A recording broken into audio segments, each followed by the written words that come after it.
Les troupes russes continuent de frapper les infrastructures militaires arrières des forces ukrainiennes. Dans la région de Dnepropetrovsk, l'aérodrome de Dolgintsevo, où sont basées l'aviation tactique et un dépôt de munitions, a été touché lors de l'attaque. Dans la région d'Odessa, pour la deuxième journée consécutive, les cibles des missiles russes sont les lieux de déploiement du personnel militaire ukrainien. À la suite des attaques combinées, le port maritime et l'hôtel où se trouvaient les officiers ont été touchés. En Transnistrie, dans le village de Kitskani, non loin de Tiraspol, des fragments d'un missile anti-aérien ukrainien S-300 sont tombés. L'ogive n'a pas explosé et s'est enfoncée dans le sol, ce qui a permis d'éviter des victimes et des destructions.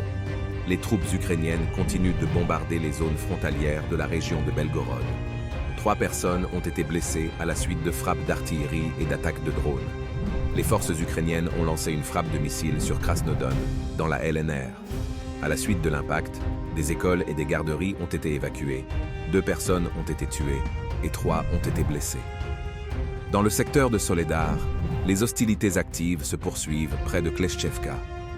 Les troupes russes tiennent et elles frappent les endroits où sont concentrées les réserves ennemies. Dans le secteur du Gledar, les troupes russes continuent de mener des frappes aériennes systématiques sur les positions ukrainiennes. Ainsi, à la suite d'une frappe par une bombe aérienne planante guidée, un point de déploiement temporaire de l'ennemi a été détruit. Dans le secteur d'Orekov, l'ennemi, malgré les pertes, continue de tenter des assauts près de Rabotino. Des actions offensives sont également menées en direction de Verbovoe, mais toutes les attaques sont repoussées par les troupes russes. Les troupes ukrainiennes continuent de bombarder quotidiennement les territoires de la rive est du Dniepr. À la suite des frappes ennemies, des infrastructures civiles et des bâtiments résidentiels ont été endommagés.